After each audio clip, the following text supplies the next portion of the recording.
Hi guys. Female cricket के match previews और fantasy 11 में आपका स्वागत है। हम fourth T20I India versus Bangladesh को आज डिस्कस करेंगे। इसी टॉपिक पे बात करने के लिए हमारे साथ जूली और अंकित हैं।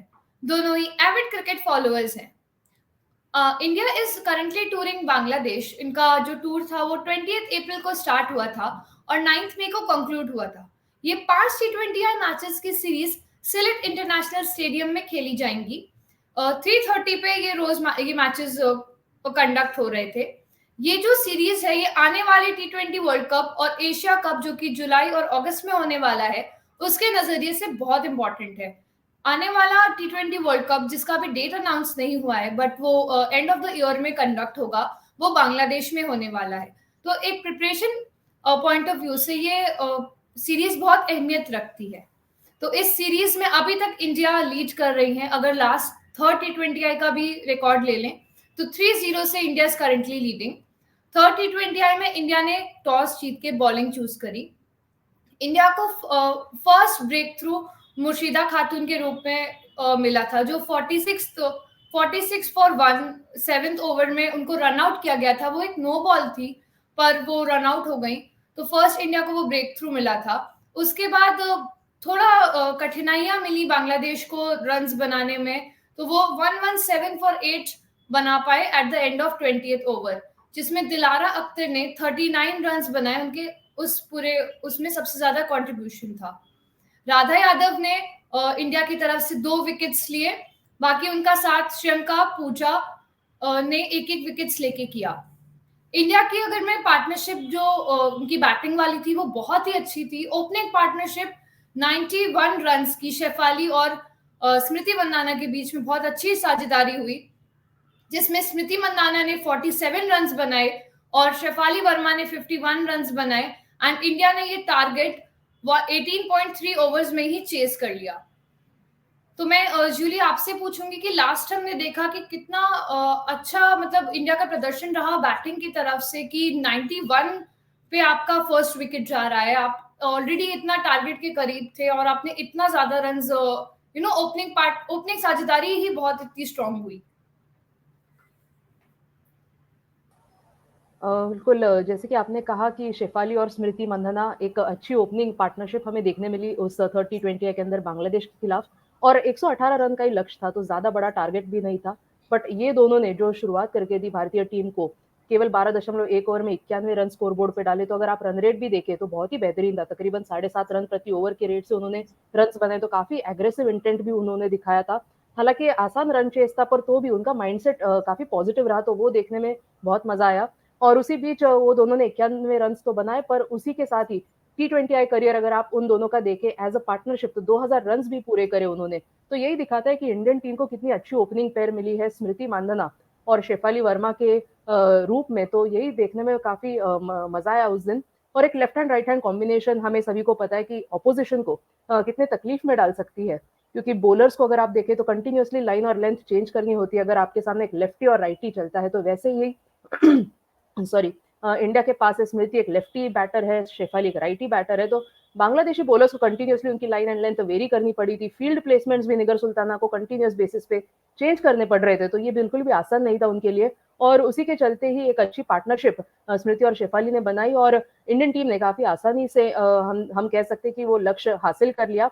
हालांकि उम्मीद थी कि प्रोबेबली 15 या 16 ओवर में ये मैच खत्म हो जाए, पर तो भी वो 2 विकेट्स जाने के बाद थोड़ी मुश्किलें लगी मुझे, क्योंकि बाकी जो बल्लेबाज आए थे, हरमनप्रीत कौर, ऋचा घोष, उन्होंने भी थोड़ा सा समय लिया, और इसीलिए वो 18.3 ओवर तक वो मैच चला गया और केवल 9 गेंदें ही बाकी थी। बट ओवरऑल एक अच्छा कंट्रीब्यूशन हमें देखने मिला भारतीय टीम से।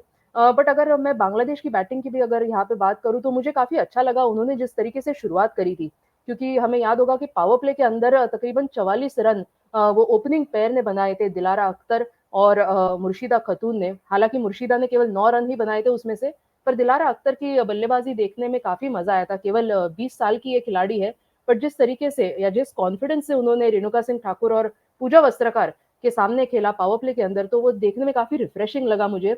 और I think she is a promising talent, तो एक अच्छी प्लेयर है बांग्लादेश के पास, और एक यंग प्लेयर है, तो मेरे ख्याल से काफी अच्छा फ्यूचर भी है उनके पास।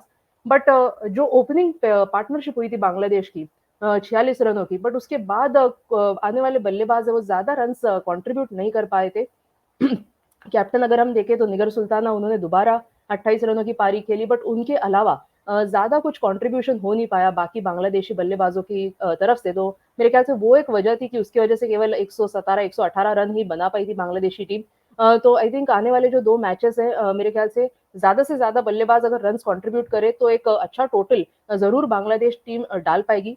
और जैसे कि हम पिछले मैच में डिस्कस कर रहे थे कि क्या बांग्लादेश कमबैक करेगा या नहीं, मेरे ख्याल से ये एक छोटा सा कमबैक जरूर था उनके लिए। एटलीस्ट पहला पावर प्ले जो था, मैं कहूंगी जरूर बांग्लादेश ने जीता उस दिन, जब उन्होंने 44 रन बनाए।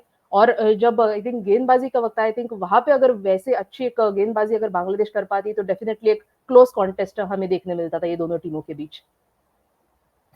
जी, काफ़ी अच्छा कॉन्टेस्ट था, आपने पावर प्ले की बात करी तो सही मानने में बांग्लादेश ने काफ़ी अच्छा पावर प्ले उस समय किया था।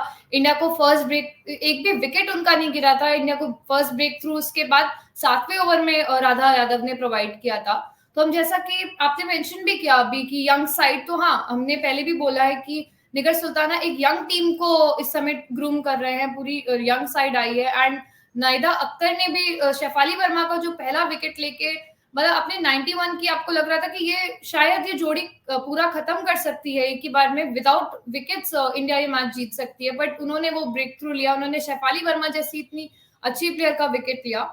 और आपने जैसे पहले भी मेंशन किया था स्मृति मंदाना और शेफाली वर्मा की जो 2000 वाली फास्टेस्ट है, तो वो इस समय सेकंड फास्टेस्ट है। ये कारनामा सिर्फ 3 जोड़ियों ने आज तक किया है, जिसमें अभी फर्स्ट पे सूजी बेट्स और सोफी डिवाइन है न्यूजीलैंड के, एंड सेकंड अभी स्मृति मंदाना और शेफाली वर्मा ने, जो इंडियन है दोनों, उन्होंने ये चीज हासिल करी है। तो अब हेड टू हेड रिकॉर्ड के बारे में बात करते हैं। तो हेड टू हेड रिकॉर्ड में 20 मैचेस इंडिया और बांग्लादेश ने आपस में खेले हैं, जिसमें 17 मैच इंडिया ने जीते हैं और 3 बांग्लादेश के नाम में। लास्ट अगर इनका हम देखें रीसेंट फॉर्म, तो इंडिया अभी जीते हुए आ रहा है, काफी अच्छा उनका प्रदर्शन रहा है, 3 विन्स उनके नाम पे है इस T20I 5 मैचेस की सीरीज में। तो अंकित, मैं आपसे पूछूंगी कि ये 17-3 का जो स्कोर है वो नेक्स्ट मैच में हमें 18-3 मिल सकता है या फिर 17-4 बांग्लादेश वो कम बैक कर सकता है? फर्स्टली हाय प्रशस्ति एंड जूली, एंड सेकेंडली देखिए सीरीज से पहले तो 14-3 था, अभी 17-3 हो गया है। ऑब्वियसली उसमें सेकेंड मैच में हमने देखा कि रेन स्पॉइल्ड मैच था, लेकिन उसके बावजूद भारतीय टीम ने खेला बिकॉज गेंदबाजी अच्छी करी थी। और इट्स गुड टू सी, क्योंकि हमारी जो गेंदबाजी है आई थिंक उसमें अब धार नजर आ रही है, खास करके यंगस्टर्स है, लाइक ऐसा नहीं है वो मेरे हिसाब से वो वक्त भी अब चला गया जहाँ पे शिखा पांडे होती थी, Poonam Raut and all. But अभी हम देखने मिल रहा है हमें और प्लेयर्स स्टेप अप करे, खास करके youngsters the likes of Radha Yadav, इन्होंने रिस्पॉन्सिबिलिटी ली है। लेकिन दूसरी तरफ आप घरेलू साइड है, मेरे हिसाब से ये वक्त ऐसा हो गया कि जो होम टीम्स है ना, I think they are finding difficult to win matches at their home. अगर हम पाकिस्तान वेस्ट इंडीज में भी देखें, इवन जो क्वालिफायर चल रहे यूएई के भी हाल like they are in a very 50-50 position, तो उस लिहाज से होम टीम्स का एक बुरा वक्त चल रहा है हम बोल सकते हैं। लेकिन भारतीय टीम की अगर बात करें तो as you said head to head में अभी तक बांग्लादेश ने अपना पिछला मैच भी 8 मैचेस पहले जीता था भारतीय टीम के खिलाफ, तो ये भी एक बहुत ही साधारण रिकॉर्ड है अगर उनके नजरिए से देखें, बिकॉज इसके पहले भी सीरीज उनके ही घर में हुई थी, वहां पे भी T20s में कोई दबदबा नहीं दिखा पाई बांग्लादेशी टीम। तो जीतना चाहेंगे, अभी 2 ही मैचेस है, सीरीज तो हाथ से गई है, लेकिन एशिया कप और वर्ल्ड कप को नजर रखते हुए अब चाहेंगे कि भारतीय team they are one of those strong teams in, अगर हम वर्ल्ड कप के नजरिए से देखेंगे, अगर क्योंकि they are one of those teams जो आपको potentially if Bangladesh can qualify for a semifinal, India are one of those teams जो आपको दिखेंगी सेमीफाइनल्स या फाइनल्स में। So obviously inexperience team, but कभी तो they will have to take that responsibility and start winning matches, because winning is a habit, so is losing. या ये matches काफी इंपॉर्टेंट है आगे के नजरिए से। आप एक बड़ी पिक्चर को अगर आप देखते हो कि हाँ, हमारा आगे T20 वर्ल्ड कप आ रहा है, एशिया कप है उससे पहले, तो ये सीरीज बहुत अच्छी प्रैक्टिस आपको दिला देती है। आप अपनी खामियां नोट कर सकते हो कि हाँ, शायद हमारा बैटिंग थोड़ा स्ट्रांग हो सकता था, हम यहाँ पे स्टेबलाइज कर सकते थे, हम और विकेट्स ले सकते थे, शायद हम ऐसी फील्डिंग सेट करते तो ऐसा होता। तो काफी अच्छा ये इस समय टूर चल रहा है दोनों टीम्स के नजरिए से कि इंडिया उस चीज को पॉजिटिवली ले रहा है कि ओके, हमारे पास और क्या ऑप्शंस है। हम स्मृति मंदाना और शेफाली वर्मा ने जैसे ओपनिंग पेयर उनका इतना अच्छा है, तो उसके साथ साथ अगर जैसे हमने देखा उससे पहले दयालन हेमलता ने कितनी अच्छी पारी खेली थी शेफाली वर्मा के आउट होने के बाद भी। तो एक इंडिया इस समय वो स्ट्रॉन्ग पॉइंट देख रहा है कि हम अपनी बैटिंग को और कैसे बेटर कर सकते हैं। बॉलिंग में हमने देखा है राधा यादव का कितना अच्छा प्रदर्शन रहा है अभी तक। इस पूरी सीरीज में उन्होंने 7 विकेट्स ले लिए हैं, तो वो सब इस चीज को नोट करें। एंड सिमिलरली बांग्लादेश भी अपना निगर सुल्ताना के ऊपर जैसे रिस्पॉन्सिबिलिटी है, because it's a very young side, उनको ग्रूम करना, आगे जाके इस टैलेंट को और नर्चर करना कि हाँ ये बेटर कर सकता है, क्योंकि यही टीम आगे जाके आपकी T20 वर्ल्ड कप खेलेगी। तो देखते हैं अब नेक्स्ट मैच में क्या होता है, कितना बांग्लादेश की ओर रिटर्न करता है या फिर इंडिया 4-0 से लीड करेगा। तो अब बात करते हैं कुछ की परफॉर्मेंसेस की जो नेक्स्ट मैचेस में देखी जा सकती हैं। तो definitely first pick Shefali Verma की रहेगी। 2023 से इन्होंने 20 T20I मैचेस खेले हैं, जिसमें 456 रन इन्होंने बनाए हैं, और इनका हाईएस्ट स्कोर उस 2023 के बाद से 67 का रहा है। और हमने देखा है कि पिछले मैच में बेहतरीन उन्होंने बल्लेबाजी करी थी, बहुत अच्छा उनका परफॉर्मेंस रहा था। तो मैं आपसे पूछूंगी जूली, आपका शेफाली वर्मा के परफॉर्मेंस पे क्या कहना होगा? नेक्स्ट मैच में भी हम उनसे उम्मीद कर सकते हैं कि वो एक अर्धशतक और दर्ज है, क्योंकि उन्होंने सेकंड में 0 बनाए थे, फर्स्ट गोल्डन डक थी उनकी, और फिर उसके बाद एक अर्धशतक आई है हमें अगले मैच में। तो नेक्स्ट मैच में हम क्या उम्मीद कर सकते हैं? एक सेंचुरी? क्यों नहीं, प्रशस्ति जरूर। शायद शेफाली वर्मा भी यही उम्मीद करेगी, क्योंकि बांग्लादेश, हमें पता है कि no disrespect to the team, but काफी, अगर आप रैंकिंग्स में भी देखें तो इंडिया से काफी कम है। तो एक वीकर ऑपोजिशन है, रिलेटिवली वीकर ऑपोजिशन के सामने आप हमेशा कोशिश करोगे कि ज्यादा से ज्यादा रन आप बनाए। और अगर आपको शुरुआत मिली है इस सीरीज में, जैसे कि शेफाली को मिली है, थर्ड T20I में हमने देखा एक अच्छी हाफ सेंचुरी लगाई उन्होंने, तो क्यों नहीं फोर्थ और फिफ्थ T20I में अगर उनको मौका मिलता है प्लेइंग 11 के अंदर। मैं ऐसा क्यों कह रही हूँ, क्योंकि अगर इंडिया ने सीरीज हासिल कर ली है तो आई एम श्योर कि हरमनप्रीत कौर और टीम मैनेजमेंट आई थिंक थोड़ा बेंच टेस्ट करने की भी कोशिश करेंगी। पर अगर शेफाली को ये दोनों मैचेस मिलते हैं तो जरूर वो उम्मीद करेंगे कि एक आध सेंचुरी भी आ जाए। बट आई थिंक इतना आसान नहीं होगा उनके लिए भी, क्योंकि उन्होंने मेरे ख्याल से पोस्ट मैच प्रेजेंटेशन के दौरान भी कहा था कि कंडीशंस काफी स्लो रही है, तो बल्लेबाजी करना इतना आसान नहीं रहा है बांग्लादेशी विकेट्स के ऊपर। तो वही देखना होगा कि वो कंडीशंस को कैसा इस्तेमाल करती है। बाउंस भी हमने देखा काफी लो रहा है, तो काफी आसानी से गेंद बल्ले के ऊपर नहीं आ रही है, तो ऐसे सिचुएशन में रन बनाना मुश्किल होता है।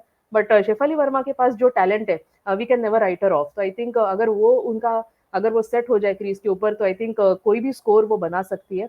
तो यही उम्मीद करेंगे कि वो ज्यादा से ज्यादा रन बनाए। और पिछले मैच में जैसे कि हमने देखा एक हाफ सेंचुरी आई थी, और उनकी वो 9th हाफ सेंचुरी भी थी उनके T20I करियर के अंदर।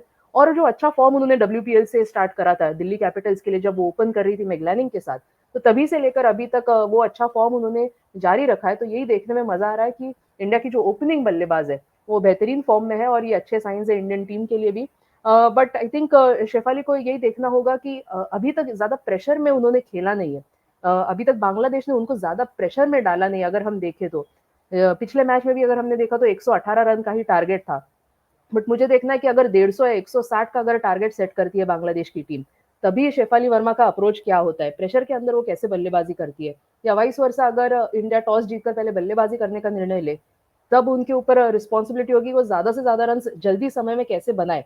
तो वैसे सिचुएशन में वो कैसे बल्लेबाजी करती है, वो देखने में आई थिंक मजा आ सकता है। जी, शेफाली पे बहुत रिस्पॉन्सिबिलिटी रहती है, बिकॉज ओपनिंग है वो काफी उनका अच्छा रहा है प्रदर्शन इस पूरी सीरीज में। एंड हमने लास्ट में देखा कि उनका strike rate near about 130s में था, तो काफी अच्छी बैटर है वो, और बहुत तेजी से खेलती है और बाउंड्रीज में बातें करती हैं, अगर मैं उस लैंग्वेज में बताऊं तो। तो अब आगे बढ़ते हैं, बात करते हैं जो हमने बात करी कि बैटिंग ओपनिंग पार्टनरशिप अच्छी थी, बॉलिंग अच्छी थी, but behind the stumps I would say कि वो भी बहुत अंडररेटेड वो चीज हो गई, क्योंकि Richa Ghosh was fabulous in the last match. उन्होंने 3 स्टंपिंग करी, उन्होंने 2 कैचेस लिए पीछे स्टंप्स के। तो ऋचा घोष मेरी नेक्स्ट की परफॉर्मेंस होंगी, जिसको हम नेक्स्ट मैच में मतलब उम्मीद कर सकते हैं कि वो और अच्छा खेले। 2023 से ऋचा घोष का रिकॉर्ड 17 T20I मैचेस खेले इन्होंने, और 281 रन इन्होंने बनाए। इनका एक नॉट आउट का 47 का स्कोर रहा है। मिडिल ऑर्डर की बल्लेबाज है, काफी बेहतरीन खेलती हैं ये। अंकित, मैं आपसे पूछूंगी कि ऋचा घोष का, जैसे हमने देखा कि ब्रिलियंट कीपिंग परफॉर्मेंस था उनका, 5 डिसमिसल्स में उनका हाथ था, तो नेक्स्ट मैच में हम उनसे कितना उम्मीद कर सकते हैं कि उनका भी बैटिंग जैसे लास्ट में इतना आया नहीं, उनको मौका नहीं मिला, पर नेक्स्ट में क्या कितना परफॉर्म कर सकती हैं वो? क्योंकि इनकी कीपिंग में बहुत सुधार आया हमने देखा है, क्योंकि WPL ऑब्वियसली वहाँ पे भी बिकॉज बहुत सारी स्पिन बॉलिंग होती थी, और जब when you are close to the stumps, तो stumpings, catches and all of that, and even guiding the fielders, because wicket keeper ही होता है जिनको बहुत अच्छे से ग्राउंड का अंदाजा होता है in terms of dimensions, batters की क्या सोच है। तो I think it's good to see youngster जो इवॉल्व कर रही है एज अ प्लेयर। एंड अगर इनकी बैटिंग की भी बात करें ना, फिनिशर्स के साथ एक चीज होती है कि यू नो उनके पास वो 50s एंड ऑल नहीं होते, लेकिन when it comes to the cameos, I think they are the players who provide the team the tempo, या फिर वो जो फिनिशिंग टच होता है वो फिनिशर से ही आता है। अभी Richa Ghosh, it is so good to see कि एक यंगस्टर्स की तरफ भारतीय टीम ने निवेश किया नहीं है, लेकिन भरोसा भी दिखा कि as a finisher Richa Ghosh को एक बहुत ही मुश्किल कार्य दिया है। एंड मेरे हिसाब से ये उभर के आई है इस कार्य में इन terms of wicket keeping, because जो भी पेसर्स भी होते हैं ना, एट टाइम्स मैंने देखा है कि most of them are medium pacers, so at times stumps के करीब आपको विकेट कीपिंग करनी होती है, एंड आसान नहीं होता फिर वो टेक्स एंड ऑल लेना। वो शायद हम लोग मैच देखने के टाइम उतना नजर नहीं आता, लेकिन as a player you tend to see कि बहुत मुश्किल कार्य होता है वो भी। But it's good to see उनके विकेट कीपिंग स्किल्स पे उन्होंने बहुत इंप्रूवमेंट किया है, I think definitely, because India का टॉप ऑर्डर भी ऐसा ना कि बहुत सारी गेंदें इनको खेलने नहीं मिलती है एज अ बैटर, तो फिर 10-12 बॉलें ही मिलती है। अगर मैं एक एवरेज मैच की बात करूँ तो उस लिहाज से इनका काम यही है कि वो 20-25 फिनिशिंग रन, या फिर इंडिया चेस करे तो जितने भी रन चाहिए हो, ये अपना काम सुनिश्चित करे और इसी तरह ग्रो करे आगे जाके तीनों फॉर्मेट्स में। जी, ऋचा घोष अपकमिंग बहुत एक इम्पोर्टेंट फ्यूचर प्लेयर है।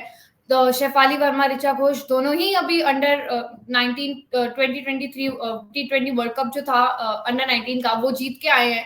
तो काफी अच्छा साइड है इंडिया के पर्सपेक्टिव से, अगर देखें यंग साइड है कि अभी ये दोनों को हम ग्रूम कर सकते हैं फ्यूचर के लिए। जैसा अब हरमनप्रीत एक सीनियर प्लेयर है, तो हम देखते हैं कि ऋचा घोष भी उस दर्जे की प्लेयर है कि हाँ, मैं भी उतने रन्स बना सकती हूँ, मिडिल ऑर्डर में मैं उनके साथ बल्लेबाजी करती हूँ, एक्सपीरियंस साइड है इंडिया के पास, तो काफी अच्छा उनका फ्यूचर है आई वुड से। तो अभी हमने इंडियन यंगस्टर्स की बात करी, तो अब मैं एक बांग्लादेशी यंगस्टर नाहिदा अख्तर के बारे में बात करूंगी। 2023 से इनका रिकॉर्ड 24 T20I मैचेस खेले इन्होंने, और 20 विकेट है इनके नाम, और 5 5 एक ले चुकी हैं उस 20 विकेट्स में से, जो सिर्फ 8 रन उन्होंने दिए थे। एंड हमने देखा पिछले मैच में भी उन्होंने शेफाली वर्मा का इतना बड़ा विकेट था वो लिया उन्होंने, वो साझेदारी तोड़ी 91 रन की। तो जूली, मैं आपसे पूछूंगी नाहिदा अख्तर का नेक्स्ट मैच में और कितना इंपॉर्टेंट रोल हो सकता है? मेरे ख्याल से नाहिदा अख्तर, अगर हम देखें इस सीरीज के अंदर 3 मैचेस उन्होंने खेले हैं, पर विकेट केवल एक ही चटका पाई है। पहले 2 मैचेस में वो विकेटलेस रही है नाहिदा, और तीसरे मैच में हमने देखा कि 1 विकेट उनके नाम आई थी। बट यहाँ पे मुझे काफी ताजुब हुआ है कि जिस तरीके से बांग्लादेश के टीम मैनेजमेंट ने और कप्तान निगर सुल्ताना ने उनका इस्तेमाल कराया, क्योंकि अगर आपने देखा होगा प्रशस्ति और अंकित की, नाहिदा अख्तर ने पावर प्ले के अंदर मेरे ख्याल से गेंदबाजी करी नहीं अभी तक, या उनको ओपन भी नहीं कराया गेंदबाजी। और पिछला सीरीज अगर हम देखें बांग्लादेश का जो ऑस्ट्रेलिया के खिलाफ हुआ था, तब उन्होंने ओपन भी करी थी गेंदबाजी। तो ये देखकर मुझे काफी शॉकिंग भी लगा कि उनसे क्यों गेंदबाजी की शुरुआत नहीं की जा रही है बांग्लादेश टीम से।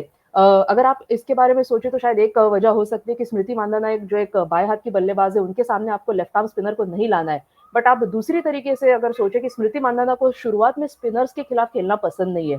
ये हमने WPL के अंदर भी देखा था कि जब भी स्मृति मांधाना ओपन करती थी RCB के लिए, तो ऑपोजिशन मोस्टली एक स्पिनर उनके सामने जरूर लाता था। और उसी तरीके से शेफाली वर्मा को भी शुरुआत में स्पिनर्स के खिलाफ खेलना इतना पसंद नहीं है। ये दोनों बल्लेबाजों को गति पसंद है गेंद के ऊपर, तो इसीलिए जब तेज गेंदबाज उनके सामने गेंदबाजी करते हैं तो वो काफी एंजॉय करते हैं, काफी आसानी से आक्रमण कर सकते हैं इन गेंदबाजों के ऊपर। तो अगर बांग्लादेश का खेमा अगर नाहिदा अख्तर से शुरुआत करे गेंदबाजी की, तो मुझे लगता है उनके जो विकेट्स कॉलम है, जो फिलहाल वहां पे केवल 1 का आंकड़ा है, शायद वहां पे जरूर एक बढ़ती हो सकती है। तो मुझे उम्मीद है कि नाहिदा के टैलेंट की में कोई कमी नहीं है, बट आई थिंक उनका जिस तरीके से इस्तेमाल किया जा रहा है फिलहाल इस सीरीज के अंदर, I think that is not worthy of her potential. वो आई थिंक उनके पास बहुत ज्यादा पोटेंशियल है, बट आई थिंक काफी अंडर यूज्ड रही है नाहिदा। तो मुझे आई थिंक यही उम्मीद है कि आई थिंक बांग्लादेश भी आइडेंटिफाई कर ले कि उनके पास एक अच्छी लेफ्ट आर्म स्पिनर है, और उनको वो ज्यादा से ज्यादा या जल्दी से जल्दी बॉलिंग अटैक में इंट्रोड्यूस करे, और शायद एक सक्सेसफुल नंबर्स हम देख सकते हैं नाहिदा से आने वाले मैचेस में।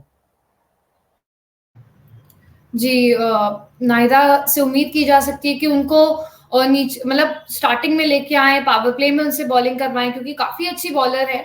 तो वो काफी अच्छा मैचअप प्रोवाइड कर सकती है। जैसे कि हमने देखा कि शेफाली वर्मा को उन्होंने विकेट लिया, शायद वो पहले आती तो शायद उस समय शेफाली को शायद तकलीफ होती उनको खेलने में।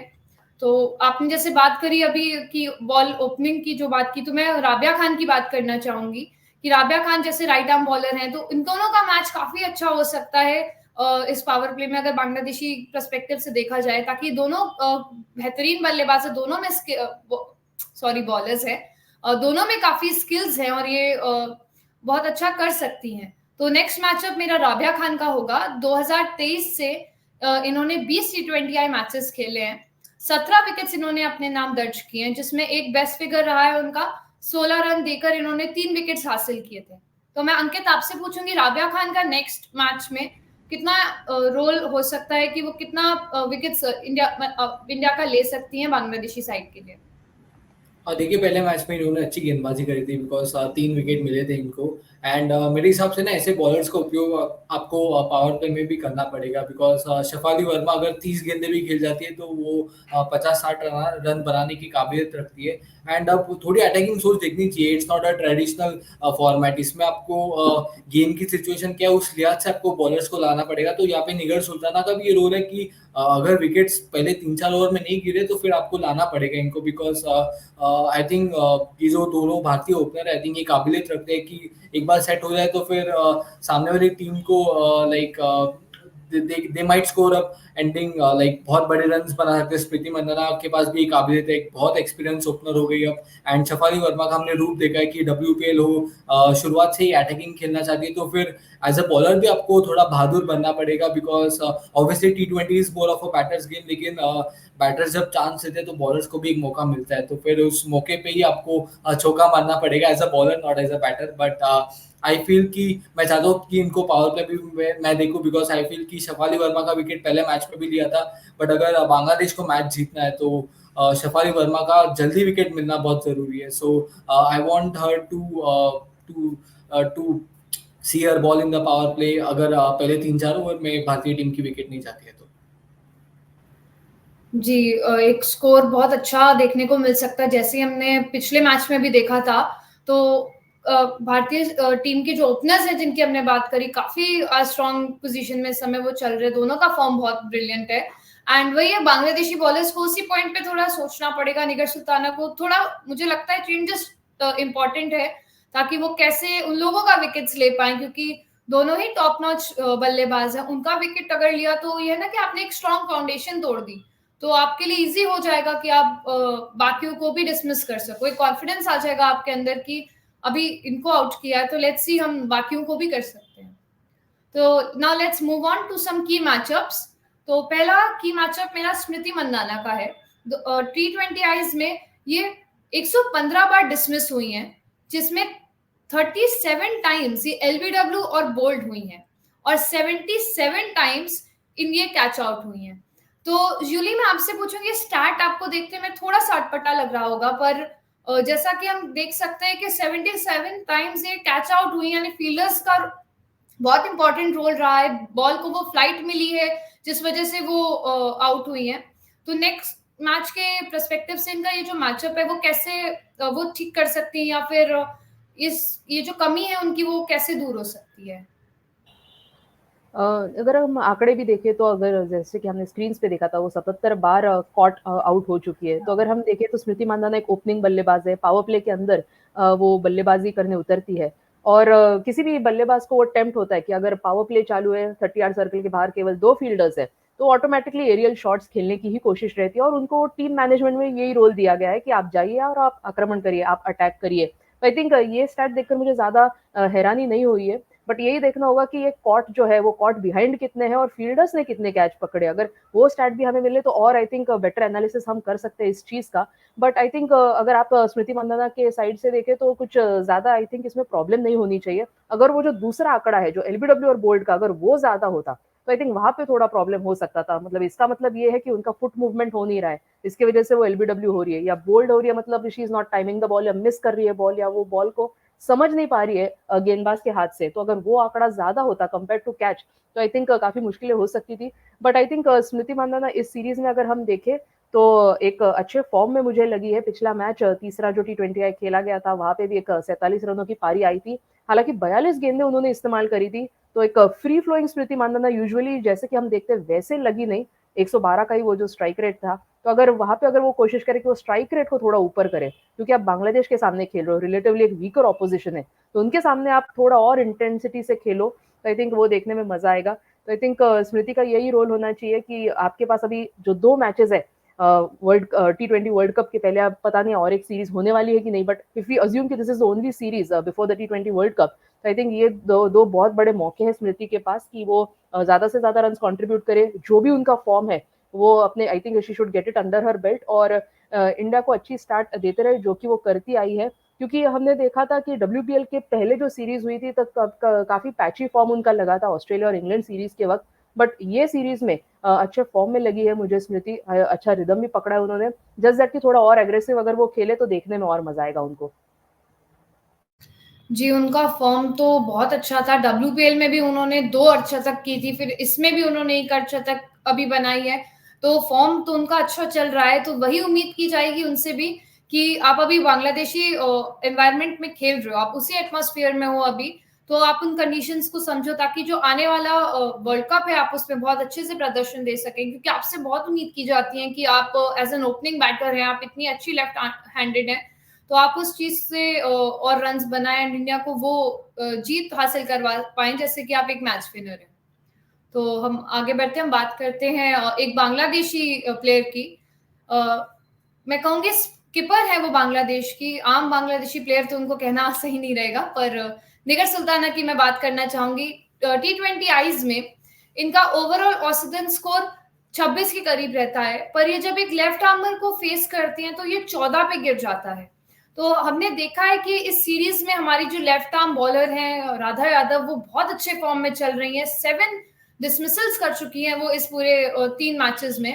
तो अंकित, नेक्स्ट मैच में और राधा यादव वर्सेस निगर सुल्ताना, आपको क्या लगता है कि कौन इस चीज से आगे निकल पाएगा? निगर सुल्ताना विल विन और Radha Yadav can take her wicket?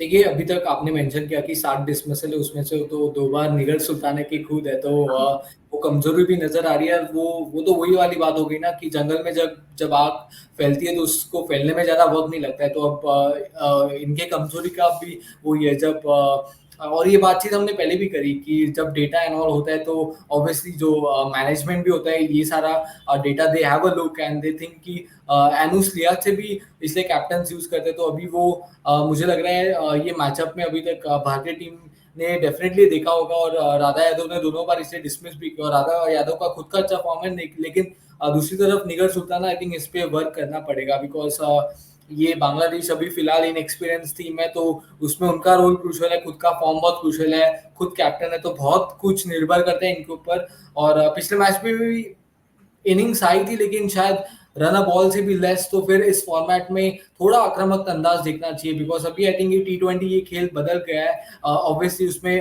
Conditions का बहुत बड़ा रोल होता है कि पिच कैसी कंडीशंस है, एंड अभी तक इस सीरीज में थोड़े ओवरकास्ट भी रहा है, तो फिर आसान नहीं रहा है रन बनाने के लिए। लेकिन 36 गेंदें खेल के शायद 28 रन शायद बात नहीं बनती, अगर जो भी T20 क्रिकेट बहुत टाइम से देखते हैं। यस, कंडीशंस मुश्किल है, लेकिन अगर आप आक्रामक सोच ही नहीं रखोगे तो फिर तो वैसे भी रन से बनेंगे। एटलीस्ट वो इंटेंट दिखना चाहिए खास करके। और अगर आपने like sometimes like it has been said in cricket like attacking is the best defence, so आप इवन राधा यादव के सामने चांसेस ले सकते हो। So that's the best thing कि मैं चाहता हूँ थोड़ा रन बन रहे हैं इनके, लेकिन थोड़ा इंटेंट के साथ बनेंगे। अगर उस सेम सिचुएशन में 36 बॉल में अगर 50 रन होते इनके, तो फिर शायद स्कोर 2-1 हो सकता था, अगर हम पिछले मैच की बात करें तो। जी, वो बहुत अनुभवी प्लेयर हैं, उनमें बहुत कैलिबर है और उनमें एक रिस्पॉन्सिबिलिटी है कि जिम्मेदारी है बहुत ज्यादा कि हाँ, ये यंग साइड है बांग्लादेश की, इनको मुझे लीड करना है। तो एक एग्जाम्पल सेट करने वाले जो आपने बात करी कि उनको खेलना चाहिए कि हाँ, थोड़ा वो रख सकती है एग्रेसिव सोच अपनी कि हाँ, मुझे परफॉर्म करना है, क्योंकि उनसे बहुत उम्मीद करते हैं सबके। अगर वो रन्स बनाती हैं तो सब में कॉन्फिडेंस आता है कि हाँ, इन्होंने काफी रन्स बनाए, इन्होंने एक स्ट्रॉन्ग पार्टनरशिप दी है बांग्लादेश को, एक पारी दी है उन्होंने, तो उनसे काफी उम्मीद की जाती है कि वो परफॉर्म करें। अब लेट्स सी नेक्स्ट मैच में राधा यादव वर्सेस निगर सुल्ताना अगर होता है, तो लेट्स सी कि who can be winner from that. So now let's move to some fantasy 11 of India versus Bangladesh for T20I. और अगर हम इंडिया बनाम बांग्लादेश 4 T20 की बात करते हैं तो शुरुआत विकेट कीपर्स और बैटर से करते हैं। तो विकेट कीपर्स में मैंने यहाँ पे 3 प्लेयर लिए, जिसमें से दीदार अख्तर को लिया है। पिछले मैच में इनके रन्स बने थे, तो फिर हो सकता है कि you want to stick with player जिन्होंने पिछले मैच में अच्छा किया है, तो मेरे हिसाब से जाना चाहिए उनके साथ। निगर सुल्ताना, उन्होंने भी रन्स बनाए, बट गति थोड़ी कम थी, लेकिन फैंटेसी के पॉइंट ऑफ व्यू से विकेट कीपिंग भी करती है, तो मेरे हिसाब से आपको क्रूशियल पॉइंट्स आपको उस लिहाज से भी दे सकती है निगर सुल्ताना। एंड ऑब्वियसली ऋचा घोष का मैं एक और रहूंगा कि कंडीशनल रखूंगा। मेरे हिसाब से अगर इंडिया बैटिंग फर्स्ट करे तो आप डेफिनेटली चाहिए, बट चेजिंग में अगर बांग्लादेश ने रन्स कम बनाए तो you might look to even skip that option. But like overall में तो डेफिनेटली आप ऋचा घोष के साथ जा ही सकते हैं, बिकॉज विकेट कीपर्स के तो आपको डेफिनेटली डिसेंट पॉइंट्स दे देंगी। और अगर हम बैटर्स की बात करें तो यहाँ पे शफाली वर्मा को लिया है एंड स्मृति मंदाना, जो दोनों भारतीय ओपनर्स है, उनके साथ गए हम। शफाली वर्मा अगेन हमने कैप्टन रखा है, पिछले मैच में भी हमने उनको वाइस कैप्टन रखा था, और अब आप लोगों ने देखा होगा कि कैसे इनिंग्स खेले उन्होंने। तो यहाँ पे हमने कैप्टनसी की तरफ उनकी तरफ निवेश किया, बिकॉज अटैकिंग अंदाज के साथ रन्स बनाती है और उनकी बैटिंग तो आ ही जाएगी, बिकॉज ओपनिंग करते हैं रिस्पेक्टिव चेज करिए या फिर बैटिंग फर्स्ट। एंड इनका अंदाज जो है ना, आई थिंक इवन ये 56 रन्स बनाए, तो हो सकता है कि उसमें 40 रन्स बाउंड्रीज के ही हो, और वो बाउंड्रीज के एक्स्ट्रा पॉइंट्स आपको वहां पे मिल सकते हैं, जिसके चलते एक बहुत ही यूटिलिटी प्लेयर बन जाते हैं इन टर्म्स ऑफ कैप्टनसी ऑप्शन। वो एक है। और यहाँ पे खतून, आई थिंक वो भी बांग्लादेशी ओपनर है। मैं उम्मीद कर रहा हूँ कि बांग्लादेश का टॉप ऑर्डर इस बार चलेगा, तो उस लिहाज से उनको एज एक बैटर रखा है बांग्लादेश की तरफ से। इस फैंटेसी टीम के अंदर 2 ऑलराउंडर्स रखे हैं मैंने यहाँ पे, दीप्ति शर्मा और पूजा वस्त्रकार, दोनों इंडियन टीम के ऑलराउंडर्स है। और पिछले मैच में हमने देखा होगा दीप्ति शर्मा ने 4 ओवर करे थे और काफी किफायती गेंदबाजी भी करी थी। विकेट नहीं चटका पाई थी वो, बट काफी इकोनॉमिकल गेंदबाजी करी थी उन्होंने, और वो एक रनआउट भी उनके तरफ से आया था। तो एक अच्छी ऑलराउंडर है दीप्ति शर्मा इंडियन टीम के लिए, और अगर बल्लेबाजी का मौका मिलता है तो वो बल्ले से भी रन्स बनाकर आपको पॉइंट्स दे सकती है, विकेट से लेकर भी पॉइंट्स दे सकती है, और फील्डिंग में भी हमने देखा है कैचेस और रनआउट की चलते उनको पॉइंट्स लेने की क्षमता है उनके अंदर। तो दीप्ति शर्मा और उनके बाद पूजा वस्त्रकर, जिनका ये सीरीज काफी अच्छा रहा है अभी तक। पावर प्ले के अंदर अच्छी गेंदबाजी उन्होंने करी है, पिछले मैच में भी 1 विकेट चटकाई थी उन्होंने। और दीप्ति की तरह ही एक अच्छी फील्डर भी है पूजा, और बैटिंग भी अगर उनको मौका मिलता है लोअर ऑर्डर के अंदर तो वो बड़े बड़े हिट्स लगाने का टैलेंट और कैपेबिलिटी रखती है पूजा वस्त्रकार। तो इसी के चलते दीप्ति शर्मा और पूजा वस्त्रकार ये 2 ऑलराउंडर्स होंगे फैंटेसी 11 के अंदर। जी, अगर बॉलर्स के पर्सपेक्टिव से देखा जाए तो 2 इंडियन बॉलर्स को लिया है मैंने, और एक बांग्लादेशी बॉलर जो कि राबिया खान है। लेग स्पिनर है, ये बहुत अच्छी है, ये काफी इन्होंने विकेट्स अपनी हिस्ट्री में लिए हैं, तो इनसे उम्मीद करेंगे कि नेक्स्ट में भी काफी इफेक्टिव रहें एंड आपको पॉइंट्स प्रोवाइड कर पाए। एंड राधा यादव डेफिनेटली वो फर्स्ट पिक होंगी, लेफ्ट आर्म स्पिनर है, और 7 विकेट्स वो अभी तक इस T20I लेग में ले चुकी है। तो नेक्स्ट में भी उनका फॉर्म अच्छा चल रहा है, तो उनसे उम्मीद की जाएगी कि वो और विकेट्स लें। एंड श्रियंका पाटिल, वो काफी अच्छी राइट आर्म ऑफ स्पिनर है, एंड उन्होंने भी काफी विकेट्स पहले भी लिए हैं, उनका भी फॉर्म काफी अच्छा है, तो उनसे भी उम्मीद की जाएगी कि वो भी आपको और points they. And her wicket का आपको जैसे 25 पॉइंट्स से मिलता है, तो और पॉइंट्स आपको मिल सकते हैं। So guys, this was our fantasy 11। So now let's move to our fun segment.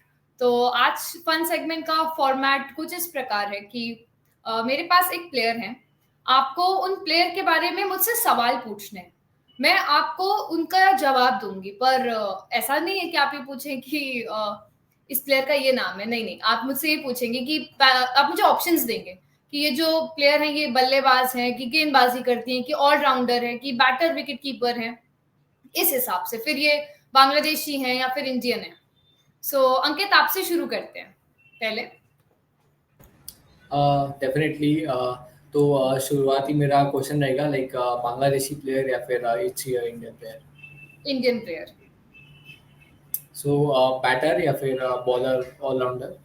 Bowler. Bowler, okay. So pacer या फिर spinner? Pacer. Did she play WPL? Yeah. Okay, so I will take couple of name of the teams. So Gujarat, Mumbai, Delhi. Yes. Okay, Delhi. So you said pacer. So is she currently part of the Indian squad? Yes, she is part of this Indian squad, पर उनको अभी तक मौका नहीं मिला है। Okay, सो सबसे पहले तो मेरे जहन में आया था कि शायद शिखा पांडे होंगी, बट एज यू सेड कि she is part of the squad, I think it could be Titas Sadhu, like from my point of view as a pacer. Yeah definitely you are absolutely correct, it is Titas Sadhu. ये काफी अभी young talent की हम पहले भी बात करें तो ये बहुत अच्छा एग्जांपल, एक प्रोडिजी बॉलर है इस पॉइंट पे। इन्होंने काफी अच्छे विकेट्स लिए, इंपॉर्टेंट विकेट्स लिए, हमने देखा है कि पहले भी सीरीज में लिए हैं, एंड WPL में भी इन्होंने सोफी डिवाइन जैसी बड़ी बड़ी प्लेयर्स को आउट किया है, तो काफी कैपेबिलिटी रखती हैं ये। तो अब जूली आपसे बात करते हैं, आपकी प्लेयर आप पूछिए। चलो शुरुआत करते हैं। अंकित ने मुझे अच्छी हेल्प की है यहाँ पे, तो आई स्टार्ट। इंडियन प्लेयर है या बांग्लादेशी टीम से है? इंडियन। All right. अभी तक खेला है उन्होंने पहले 3 T20Is के अंदर इंडियन टीम के लिए, प्लेइंग 11 के अंदर जी, उन्होंने खेला है अभी तक। Okay, batter, bowler, wicket keeper? Wicket keeper. Okay, wicket keeper है। ओके, WPL खेला है उन्होंने इस सीजन? जी, okay, Mumbai Indians, Delhi Capitals, कौन से? Mumbai Indians. RCB, Mumbai Indians. Okay, wicket keeper Mumbai Indians, तो एक ही नाम आता है हमारे सामने, Yastika Bhatia, is it? Yes, Yastika Bhatia, the powerhouse of that first game, I would say, उनका हाई स्कोर रहा था, उन्होंने काफी अच्छी पार्टनरशिप्स बनाई थी, 36 रन्स अगर मैं गलत नहीं हूं तो उन्होंने बनाए थे। तो yes, you are absolutely right, Yastika Bhatia है वो। तो guys, this was a fun segment, दोनों ही गेस्ट ने हमारे राइट किए। तो अब दोनों ही गेस्ट से एक और सवाल है मेरा, कि आपको क्या लगता है कि फोर्थ मैच में रिजल्ट कैसा आ सकता है, उसकी क्या प्रेडिक्शंस हैं आपकी, कि इज इट इंडिया 4-0 या फिर Bangladesh will get their first victory? Julie आपसे शुरुआत करते हैं। मुझे लग रहा है I think India will make it 4-0, but कहीं तो उम्मीद है कि शायद बांग्लादेश एक आध मैच जीत ले, क्योंकि पिछला मैच हमने देखा था कि जो शुरुआत उन्होंने करी थी, अगर वो शुरुआत से अगर वो सीखे हैं और उसके बाद एक बड़ा स्कोर पोस्ट करते, अगर वो पहले बल्लेबाजी करते, तो एक डेफिनेटली जीतने के चांसेस वो रखेंगे। बट मुझे लग रहा है शायद इंडिया ही जीत जाएगी चौथा T20I भी। जी, इंडिया का फॉर्म तो डेफिनेटली बहुत अच्छा रहा है इस पूरे T20I लेग में। अभी 3 मैचेस उन्होंने लगातार जीते हैं, एंड बहुत अच्छे प्रदर्शन से जीते हैं। तो अब अंकित, मैं आपसे पूछूंगी, क्या आप बांग्लादेश से उम्मीद करते हैं कि वो कमबैक दे सकते हैं या फिर इंडिया सील कर सकता है? मेरा पर्सनली मानना है, मुझे लग रहा है कि for some odd reason I think Bangladesh खाता खोल देगा अपना इस सीरीज में, जो अभी तक हुआ नहीं है पहले 3 मैचेस में। ऑब्वियसली एक मैच में रेन स्पॉइल था, बट पहले 3 मैचेस जीते हैं भारतीय टीम ने। लेकिन मेरा मानना है कि the series will finish with score line of 4-1 in favour of India. इसका मानना है कि ऑब्वियसली फिफ्थ मैच मेरे हिसाब से वापस भारतीय टीम जीतेगा, and they will finish this series on a good note. But next match I think Bangladesh जीतेगा। I think Nigar Sultana's team, they will find a good reason, and I think they will find some of the solutions जो अभी तक दिखे नहीं है, and they will just resolve the problem जो अभी तक पहले 3 मैचेस में in terms of their batting देखने मिले। I think their batting might just potentially click, which might result into a win for them. या I do agree with you कि बहुत पोटेंशियल है बांग्लादेशी साइड में, कि हाँ वो कमबैक कर सकते हैं। मैं व्यूअर्स आपसे रिक्वेस्ट करूंगी, आप भी कमेंट सेक्शन में बताइए कि बांग्लादेश को कमबैक कर सकता है या फिर इंडिया 4-0 से सीरीज को लीड कर सकता है। And link in description box, ये लिंक हमारी वेबसाइट का है, प्लीज विजिट, वहां आपको लेटेस्ट अपडेट आर्टिकल्स मिलेंगे, सारा प्लेयर प्रोफाइल्स मिलेगा, ताकि आपको सारी जानकारी मिल सके। And don't forget to like, share and subscribe to female cricket, and please hit that bell icon, ताकि आप कोई भी अपडेट हमसे मिस ना करें। हम साथ ही साथ वेस्ट इंडीज वर्सेस पाकिस्तान का लास्ट मैच जो है वो भी कवर कर रहे हैं, तो please do check that out. And T20 world cup qualifier वो भी ऑनगोइंग जो अभी है, उसको भी हम कवर कर रहे हैं, तो kindly have a look. And thank you guessed for joining, and thank you guys.